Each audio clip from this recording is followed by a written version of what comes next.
bullshit. Too much gin on my mind, I be losing focus. Been on pillies daily, I been rolling. Hell with shawty, even though I'm feeling lonely. If I'm drinking too much, maybe that's my limit. I don't like recording, I be feeling timid. Too much pride to say that I been feeling jealous. Welcome to the KYP podcast, a show about letting go of things that prevent you from reaching your dreams and learning how to be better humans. My name is Danny. I'm here with my co-host KYP James. Kevin G. And Oh shit. No.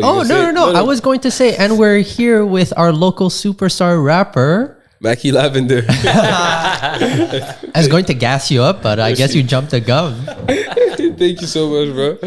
No. I know we discussed a lot about your process, how you started music, your love for music, your love for performing in the mini episode. While we were trying to find a topic for this podcast, we had a lot of inputs from you and a lot of things that you wanted to discuss.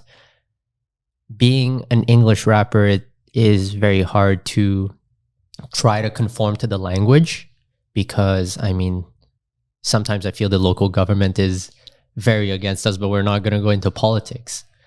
But today I do want to discuss the topic of being an English rapper in a very French province or city and how you manage to kind of adapt yourself and build yourself when everything is trying to kick you down and how you grew up from those experiences. And so I'll leave the floor directly to you. Have you ever had an experience where maybe like French language was kind of holding you back on doing what you wanted to do? Oh, yeah, definitely. Happened recently. Because there's a Francophone music festival called Les Franco. Yeah. And I just kind of can't, it's funny because I'm at the thing, I'm talking to all the industry reps and they're speaking to me in French. I'm speaking to them back in French. We're hanging out. And I saw this super cool group, this collective called Canicule. They were outside and I was like, oh, you guys performing in the Franco this year? They're like, yeah, for sure. They're like, you? I'm like, no, bro. And he looks at me like, what's wrong? Why not? And I'm like, my music's in English. And he's like, oh. Sucks. Kind of just and it's kind of wild. I'm like, wow, this is what we've come to. I was listening to them speak about how they feel like the Franco is a great opportunity to have all the local artists to have a place to just to showcase their art. And they're saying all of this in French, of course. Yeah. And I can understand everything they're saying, of course. And I can even speak to them the whole thing. But it's just because my art is not in the language that they're promoting, I just can't be a part of it. And it's I don't know. So you are a French speaker, you just don't make music in French. I even make music in French, which is wild, right? You have French songs? Yeah, definitely. Oh, do you think it popped off? What's the difference between English and French right now? Is it mostly in Quebec? That's does your French songs do better from in Quebec? Right. It's crazy. The French songs that I'm on that are fairly popular are usually features, and those songs are most likely popular here. And my music in English is super popular in France. What? Yeah. What's going on? I have no clue. I don't get it either. so it's kind of the language thing here is I think it's just a way to filter who can make it through or not, and how you have to adapt to make it through. Because even if you make music in French, you still have to sign to one of the big labels if you want your music to be out, if you want to perform some of the big stages. So it's even it's just another criteria to control it. Are there a lot of other English artists or rappers in Montreal that you're connected with? Or do you feel that community is not that big in Montreal? Oh, no, I'm connected to all of them. Planet Giza is one of them. Tony Stone is the best rapper I've probably ever seen in my life. There's Nate Husser, really another one of the best rappers I've ever seen in my life. They're born and raised here. And they're great. But it's true that a lot of their successes come from outside of the province, but there's also Hard Body Jones, really dope. There's I can name a couple of them, There's Moses Moses Jones too. There's like, yeah, a bunch of them. And they all make music, still try to like, they still do like the Cypher or the Sheds, these kind of stuff. They're really usually like performing in jazz atmospheres. And even also Spank Squire is very good. But it's just, yeah, they don't have like a platform. It's not like there's like an Anglophone music festival up here. So I do want to touch upon like being a music artist in Quebec or in a French city. Can you really walk us through the experience, let's say, if you had to roll back 14 years when you first started making music, kind of the journey of an artist going through from starting music to actually performing on stage, like a few challenges that you faced that new artists can face when performing English in a French city? yeah, I think the first thing is I was so confused. I couldn't get shows. I couldn't be on stage. I had no way to get there. So like something I would not like recommend anybody to do is do one of those shows where they make you sell tickets and then don't give you any of the money from the tickets. Like I've done some of those. Like it was a thing called Talent Nation. Shout out to them for like doing this whole thing, but it wasn't cool because like I didn't get paid from the tickets, but whatever. And yeah, I had to find rooms. So it was really difficult because finding a room that will let you book it and then just do a show, like Trash Bar, like let me do it. So that was my first time doing a show, and that's why I always have love for that place forever. So I think like the best way to, if you want to get on stage, is you have to find a place that will let you book it. Like I think they made me pay a couple $100. I linked up with some of the homies and we sold tickets and everybody made money at the end of the day. So, and I know you said you're a very self-made artist. Do you think an English artist in Quebec can survive by just being on his own, or he needs the community and the support from a label? Maybe it's not in Quebec, maybe it's abroad. Do you feel someone can survive in a French environment being an English rapper? Yeah, but it's not through a label. Oh, okay. Yeah, it's through like the people you work with. You need people that are on the ground trying to like do different moves with you, understand like the game. Like if you want to do like things even outside of music, that's what will help you. Like coordination, just like good accounting also helps, and like good management also helps. Like this kind of stuff will change an Anglophone artist's career much more than a label ever could.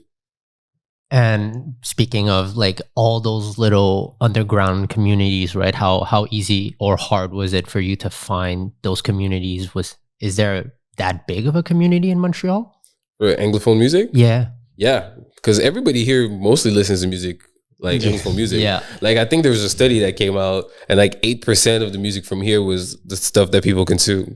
People from here don't even listen to this shit. So right. it's like, you know, there's a bunch of government money that goes towards it for people not to listen to it.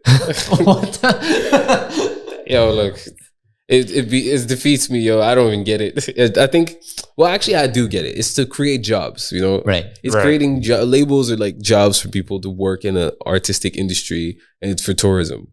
And also for colonization of France and shit like that, you know? So that's why they do it. Do a lot of English artists end up moving away or, you know, going to different countries or cities, like moving to Toronto? That's something very common in other industries, medical profession, you know, corporate world. A lot of people do their studies in Montreal and then end up moving somewhere else. Is that something you see as well in the music business?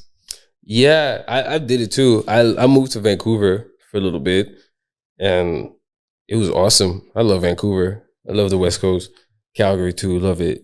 Even Winnipeg. Like I went on tour in Canada. So I don't know if like something that a lot of artists do, but you know, I've heard the moving to LA thing and moving to Toronto thing. I don't think it's a good idea because it's harder over there. Like if you're an artist from here and you're mad at the system and then you move to like Toronto, you can get ran over. Like, so I don't think it's easier.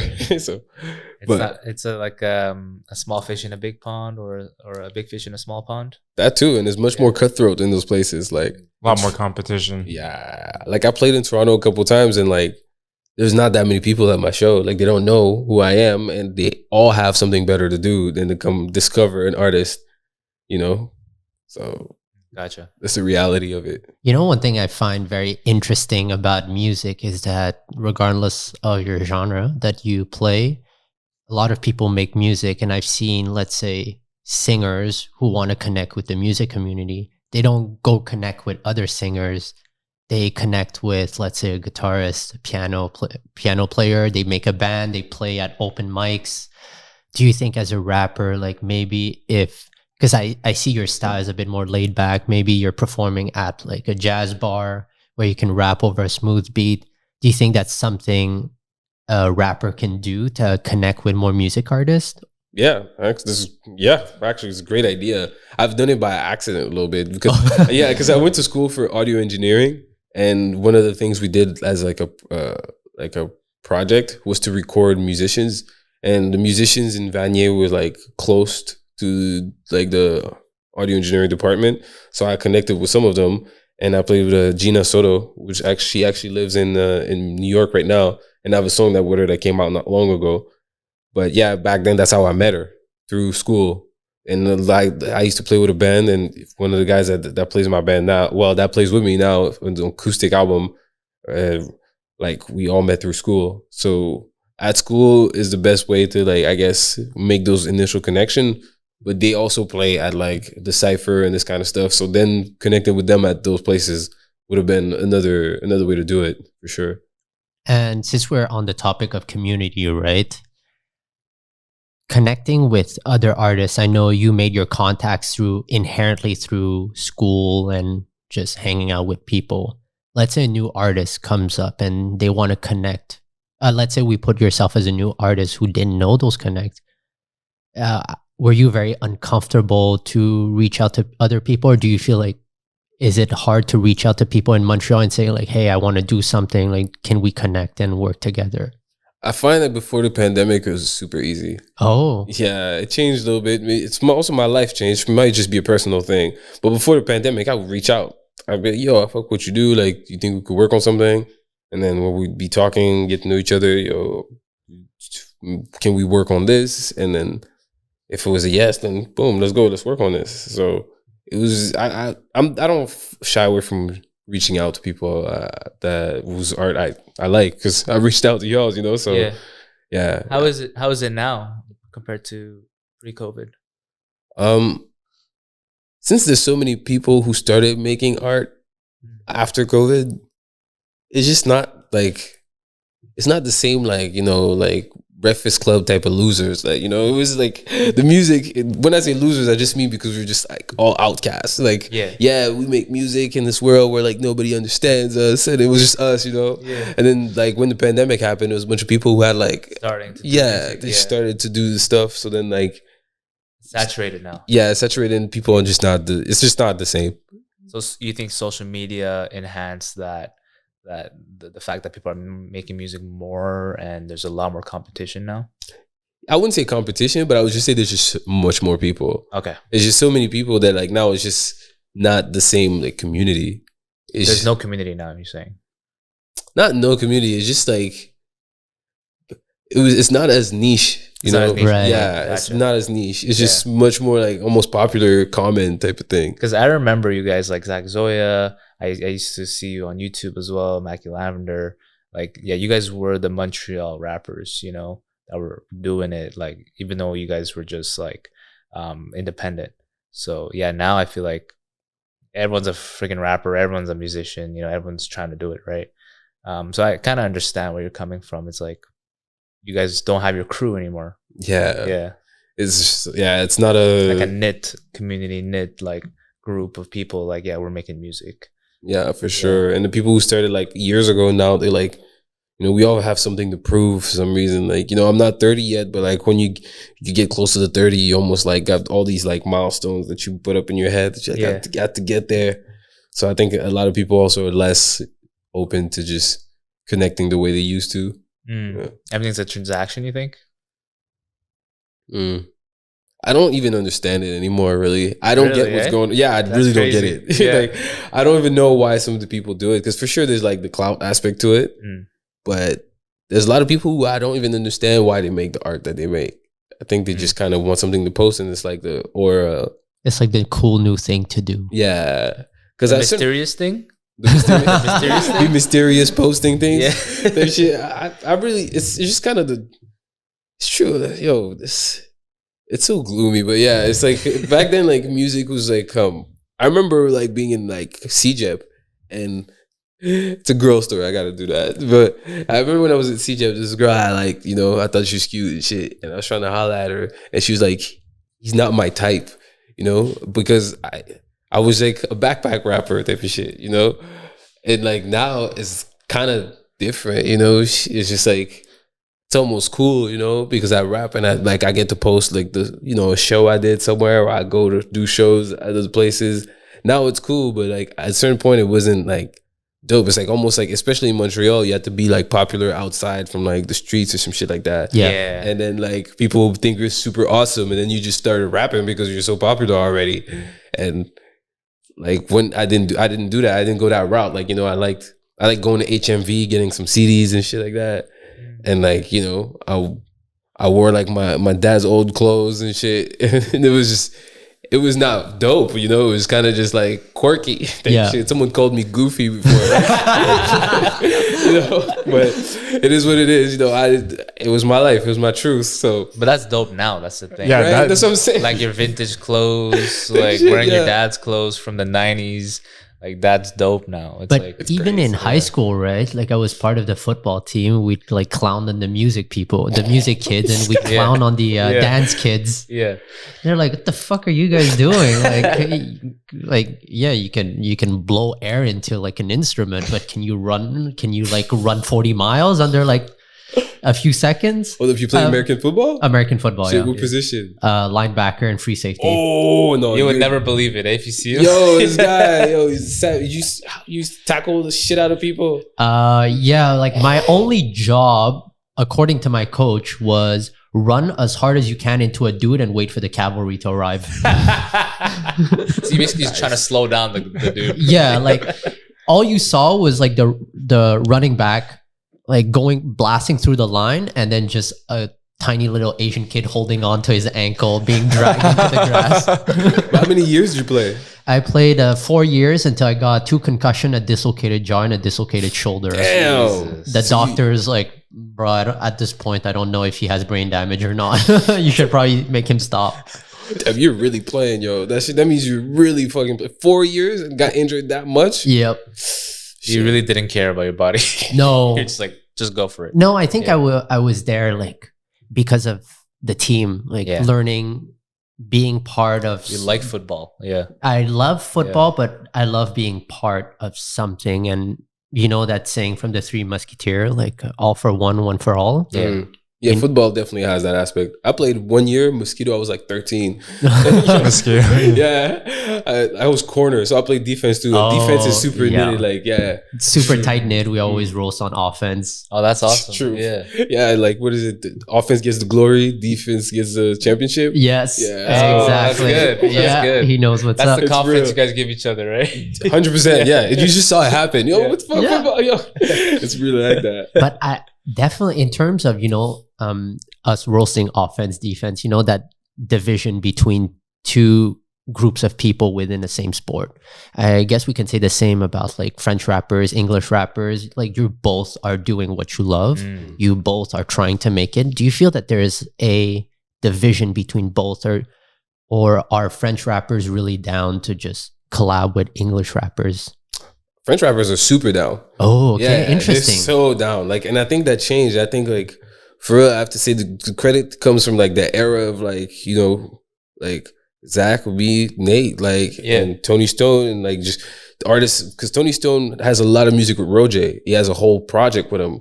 And like that, and even like Lou Phelps. Lou Phelps rapped in both languages, and he had like music with Ken Lo. So he had like, and I have a song with Fouki. I have a song with Le Louange. Like Nate has a song with Fouki as well. Like we connect so much, and I think we changed that. And because I know it happened back in the days. There's a song that I did a cover for not long ago at Gala Dynasty. It's called Pachiling, and they did that like in the 90s. It's just like when they did it in the 90s, it was hard to document. But now, like, we do it and we flex it. Like, we say, no, that's really going on, and that's what we want to do. Like, even the francophone artists here that get all the glory, all the shine, they want to work with the underground artists. They just come and check them and get them and be like, yo, get on my song and get on my album. Come do a show with me. So I think that it's not an artist thing. It's kind of like an old infrastructure that's just not changing. Yeah. You know? Both of you, the French rapper and the English, are part of the same game. It just happens that the game is slightly leaning towards one side, but you all understand that both are going through your issues and trying to make it and trying to help one another. I want to talk about a lot more. You know, French is very controversial in Quebec. Yeah. Like I still remember that interview with Legault where he is like speaking and then suddenly he went, yeah, the parking. And then someone in the crowd went, pss, pss, pss, pss. He was like, oh, sorry, I mean stationnement. That's true. Yeah. But like, do you think that there is a chance that, especially in the arts field, because I know trying to change the signs all in English, changing the language to be English as part of a co-language in Quebec is probably going to be impossible. But in the arts department, having a lot more support for English rappers, do you think it's a thing that might happen eventually? You hope that it will happen one day? I don't think it'll happen. I'm sorry. I don't think it will. Like, is in Quebec? Nah. You just like drive 2 hours to Ottawa, you might be all right. You know? But in Montreal, nope. But like, it's not gonna happen. Like, and I kind of get it because it's like, it's a bigger thing. It's like a Commonwealth, like Europe, like colonization, English fight. You know, it's bigger than me. Like, Yeah, you know, it's protecting our language. Heritage. their language type heritage. shit, right? Yeah, you know, that's it, like their language. Yeah. none of us, or English or French is none of our first languages. Like, No, yeah. see, fuck this. Like, it's not our native languages. We just speak it because it's the language of money and, like, you know, America type of shit. Yeah. So it's beyond It's a us. system. You think the system's trying to promote their own agenda. In Quebec? Yeah. Oh, fuck yeah. Yeah, definitely, definitely. for sure. Yeah. It's absolutely. Have you tried to conform to that? I went to school in French until I went to CJEP. So French was my first language. Your Well, first actually, language, it's not my native language because I spoke Creole at home a little bit, but Okay. like, it's still like, I went to school in French and I was raised a lot in French. So I mean, I am not even like, I'm not really fucking up their system that much. I think it's just when it comes to rap and music and the fact that like stuff that happened with me with like the fact that me rapping in English was a problem, people feel connected to it. Cause I'm not, it's not like I'm going out there with like a picket sign saying, hey, English. Like I'm not Bill 101. yeah, I'm not doing that at all. Yeah. Like, so it's like, it's not like I'm fighting against the system or some shit. Like, Yeah. I'm not doing none of it. It's just, No, you're rapping about your experience with that system. yeah, pretty much. And showing that like, it sucks because, you know, you have this dream to like be an artist and you see all these people eating and you just can't get none of it. It's And kind this of is your home. Like that's the part where it's like were you born here or you lived here your most of your life? Yeah. This is, you consider this place your home, and you know this is your hometown basically. You're trying to be a hometown hero, but yeah. I can't believe this the language because I personally like have been affected by it too. You know, like I couldn't go to an English school here. I had to go to French. I was discriminated. You know, discrimination's crazy out here. Like just because we look like not like them, it's like we don't belong. You know, or we're second tier type of thing. So Fuck you, English. You know, that's yo, that shit is wild. it's hate, yo.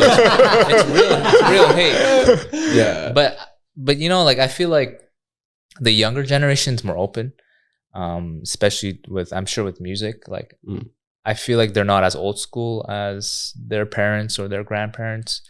I don't know if you see that change with your listeners. Have you had any like Quebec dudes like, yo, that's Maky, yo, what's up on the street? Yeah, for sure. Yeah. Yeah, they don't even care. Like, it was like the like my supporters, because I do have like a fair amount of them in Yeah. random places. Yeah. Like there could be sometimes like full blown like pure land Quebecers. Like Saint-Hyacinthe, like, yo, I know you. Yeah. Oh, definitely. I Yeah. did some shows over there. I did some shows like all through Quebec when I was on tour with Les Louanges, and even like afterwards. Yeah. I went to places like Victoriaville and literally Saint-Hyacinthe. Yeah, Yeah, Saint-Hyacinthe. yeah, I definitely been there. I've been to like Gaspésie, Drummondville, Gaspésie. Drummond, Yeah. yes.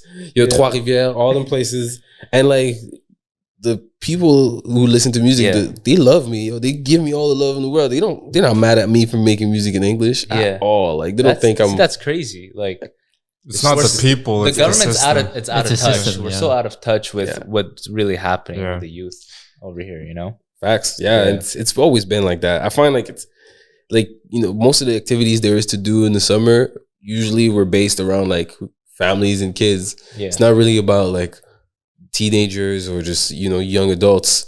I felt that a lot growing up. That like, you know, that's why, you know, you had kids doing dumb shit outside because there's nowhere to go. Like, you know, high school kids during like the Christmas break or the any sort of like Summer breaks. yeah, they don't have nothing to do. They just Yeah. fucking do dumb shit, you know, drink, you know, smoke, but if they had like more activities that you could do that was geared towards them, it wouldn't be like that. Yeah. But yeah. I actually have a question speaking about the last topic we just talked about is, you know, it's so easy. We're all here being in Quebec in a city that speaks French, very, very white, Caucasian. Yeah. And for me, I find that it's so easy to say like, well, it's the system pushing us down. We can't do anything. It feels like a cop out in my opinion. And I feel that Maky, you're a very positive like role model to people in general with even your type of music, the way you express yourself. I wanted to know your mission more along your music. Do you feel that you have a mission to, let's say, try to change the system to make it so that it's easier for artists to create English music? Or do you feel that you want to help the youth say like, hey, even though I've been pushed down by the system, I've been successful and I want you guys to realize that there is potential to keep doing what you do? Yeah, yo, really, for sure. When I first started, it was exactly that. I was like, yo, I don't have none of the stuff that should help me get through, but I find a way, you know? And that was my message for a long time until I got lost and I was so angry. I was mad at the world, you know, I was mad at all like the things pushing me and just blocking me. But it's definitely a message I want to get back to, you know, like that you just do it yourself, you know, work harder than someone who has all the opportunities and you can make the same thing happen. And I forgot, you know, it's easy to forget when you work so hard and then you feel like you're not getting back what you put in. And I got lost in it like heavily, like, and especially that was my path into just like growing as a young adult. And in my music a lot, I want to like explain and just, you know, share the story of like the coming of age, you know, like I was a kid doing this and as I'm growing up, some things are just changing. And yeah, I put that in my music often. I try to, and now I want to get back to that like even more because I got back, like I got out of like I think a bad place in my life. So now I want to do it even more.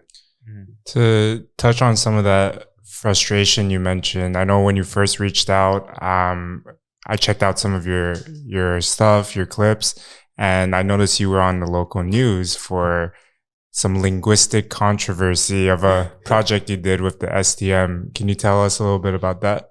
Yeah, like it was kind of random because like they had reached out to do like a show because they're opening that whole station.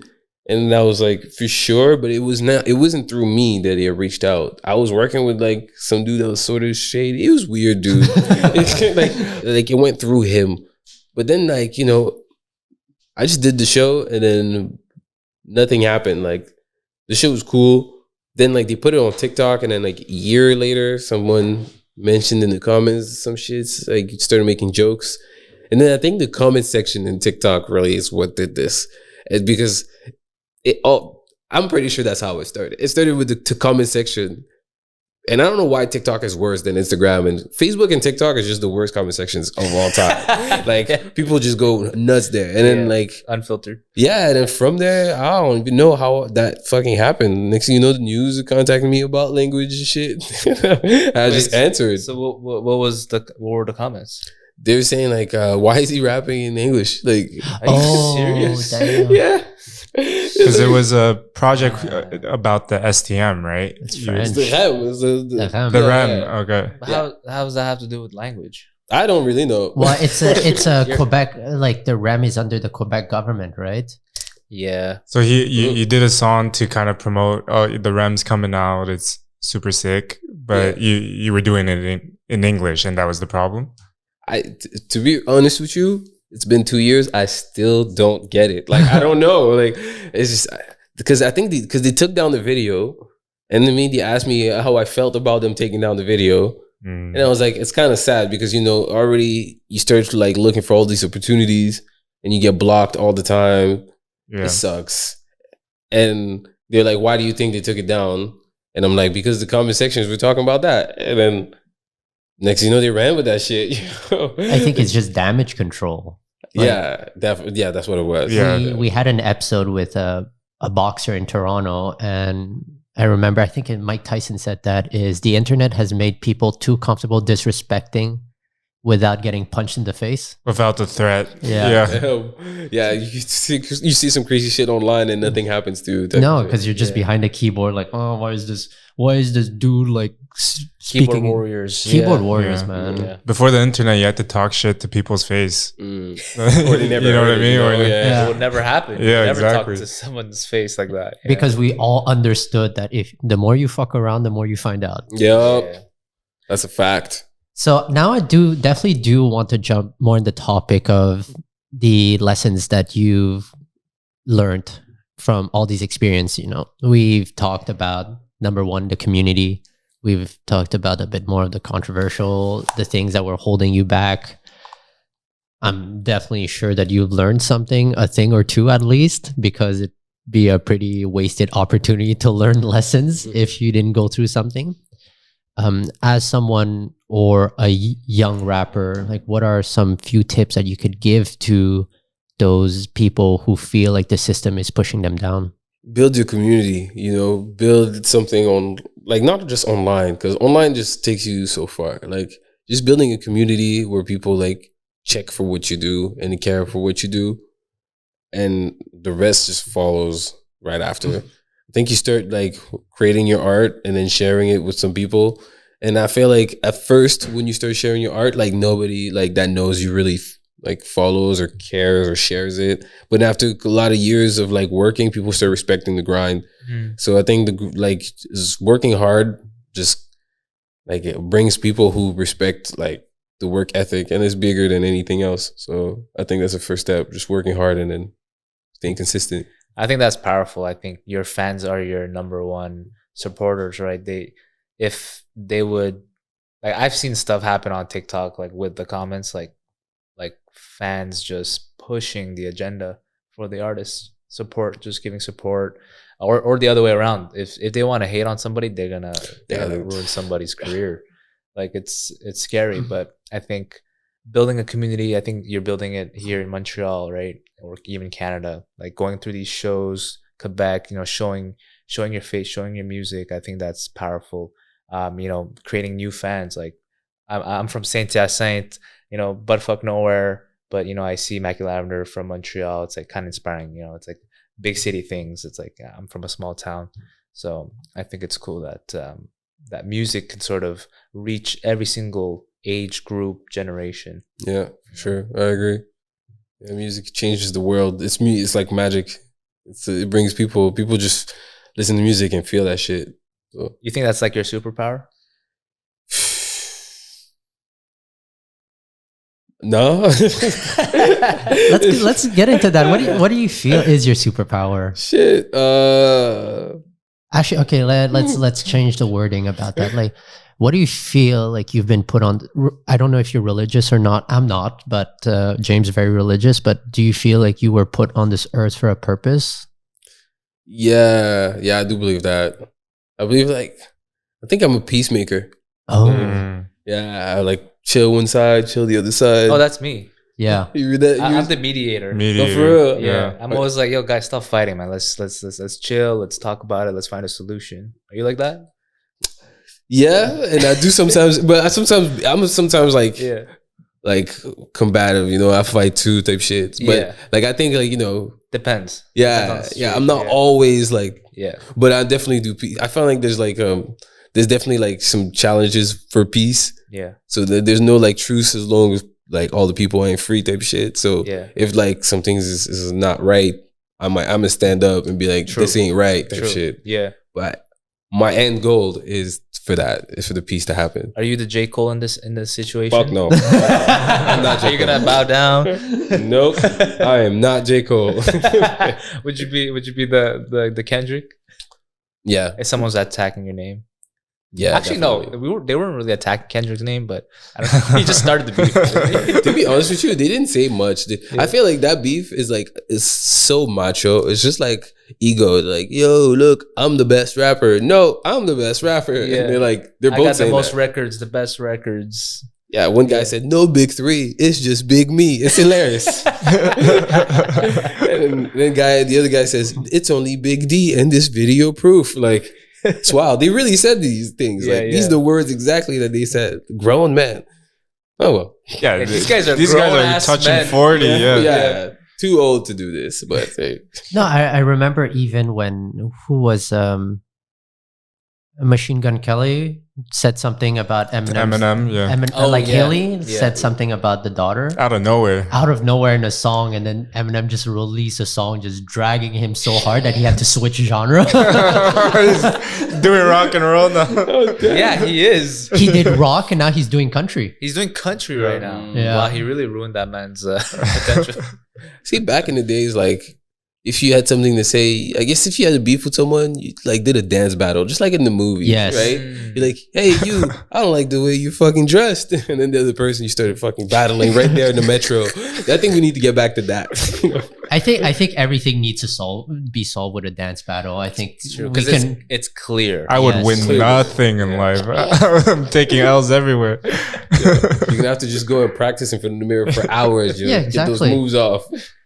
You know what stands out to me, Maky, despite all of the, frustrations or obstacles you deal with making music in Montreal, it seems like, you don't have any plans of moving anywhere else. It seems like you're going to stay here and make it work here.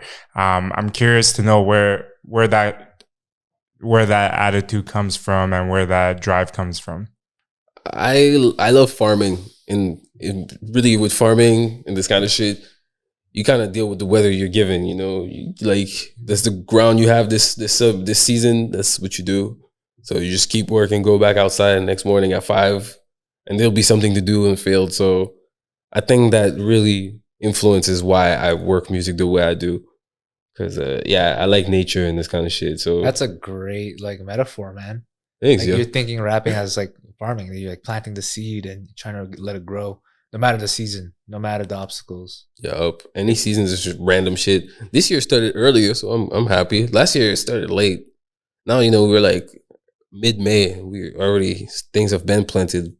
Stuff Yeah. is already growing. Yeah. Yeah, so fuck with it. Yeah, I think I was just looking up a quote. It said, people might think the grass is greener on the other side, but remember that the grass is still green if you watered it That's where true. you are. Yeah, wherever you water it. Yeah. So I think that's what you're doing right now is instead of thinking like, oh, there's so many things out there. It's like, yo, if I build myself here and now it's going to be as good here than it is over there. Mhm.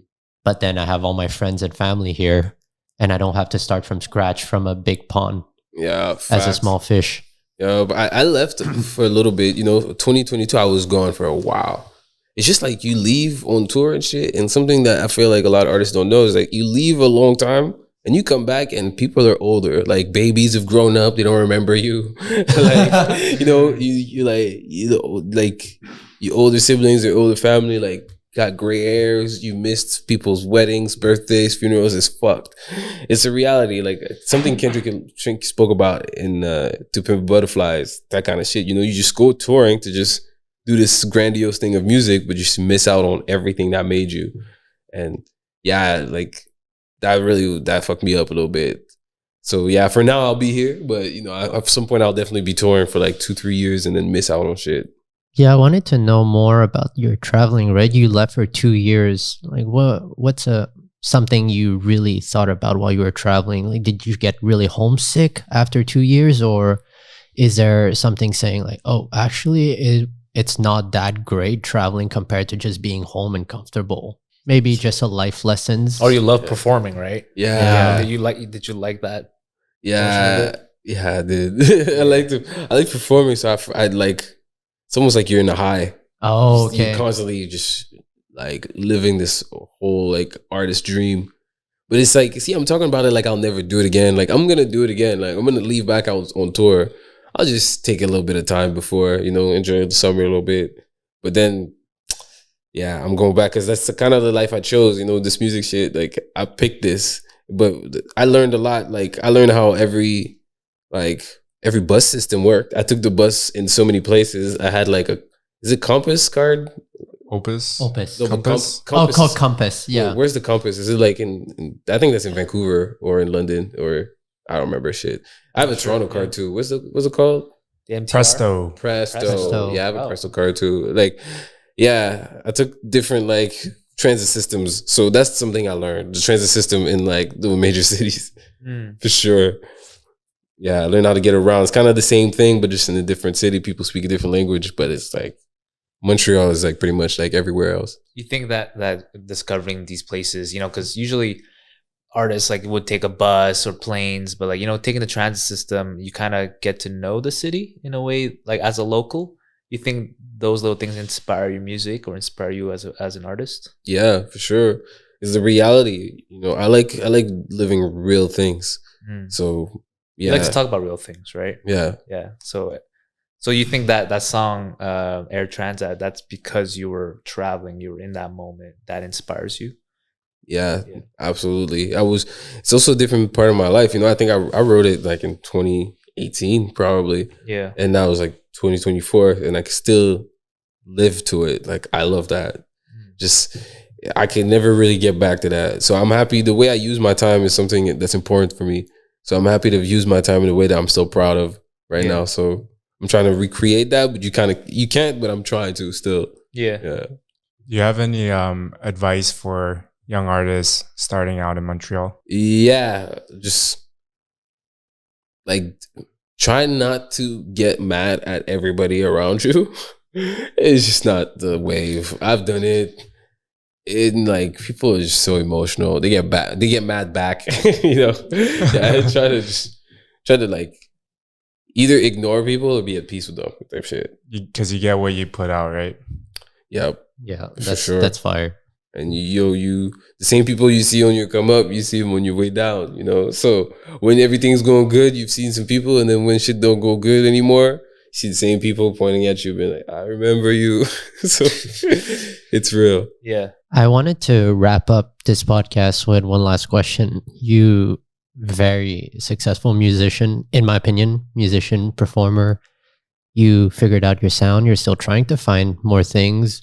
You are performing. You've traveled to perform. You found your mission. You want to produce everything for not a specific demographic, but you want to help people.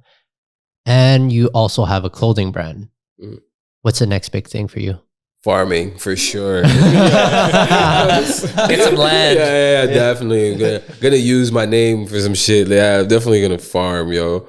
Like, you're gonna sell your produce at the shows?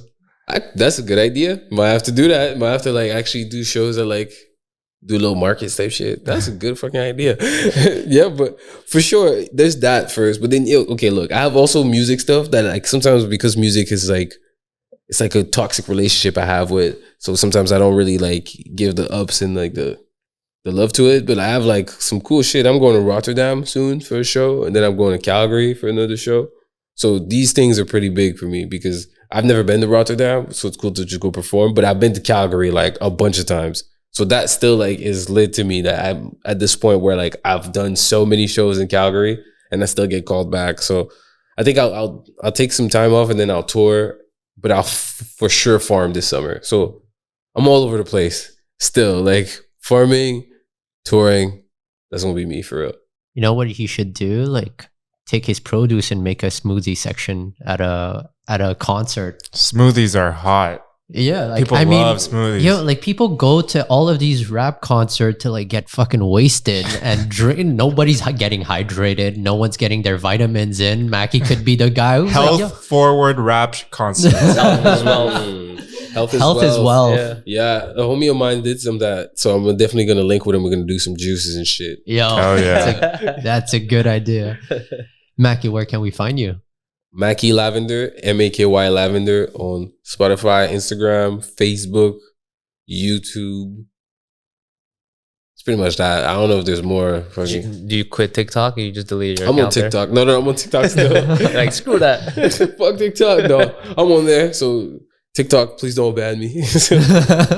I'm chilling. Yeah, I'm on Snapchat, but I don't use it that much. So yeah, just Instagram, Facebook, Spotify, Apple Music, Deezer, Boomplay, Amazon Music. You on everything, man. Yeah, literally everything. Yup. You can find me on the internet, yeah, for sure. And if someone wants to catch a show from you, where's the best place they can go? Directly on your socials, or do you have a place where you post all your shows? Instagram is the best way to find out. Cool. All right. As always, my name is Danny. I'm here with my co-host KYP James. Kevin G. and our special guest. Maky Lavender. And remember, The KYP. Kill your pride, baby. I need me your right hand just to hold. I hit it on the low, never told. It's so old. I need me your right hand just to hold. I hit it on the low, never told. You know it, bro. Stuck in my way, I've been single for too long. Drinking the pain away, searching for tomorrow. I ain't drinking the week, my liver getting weakened. I'm living a life like house up on the weekend. I came back from Ottawa, I need me an Audemars.